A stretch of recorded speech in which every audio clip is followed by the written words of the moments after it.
সভাপতি হওয়ার জন্য এসব করছেন। শুভেন্দু অধিকারীকে নাম না করে নিশানা মমতা বন্দ্যোপাধ্যায়ের। নিন্দা প্রস্তাবে তেতে উঠল সভাকক্ষ। বিরোধী দলনেতা শুভেন্দু অধিকারী মন্তব্যের প্রতিবাদে সরকার পক্ষে নিন্দা প্রস্তাবে বুধবার তেতে উঠল বিধানসভা। বক্তৃতা করতে উঠে নাম না করে শুভেন্দুকে নিশানা করলেন মুখ্যমন্ত্রী মমতা বন্দ্যোপাধ্যায়।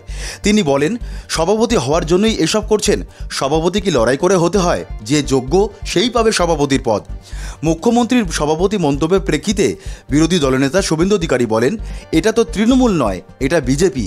এখানে নির্বাচন প্রক্রিয়ার মধ্য দিয়ে সভাপতি নির্বাচন হয়। বিজেপিতে এক ব্যক্তি এক পদ নীতি আছে।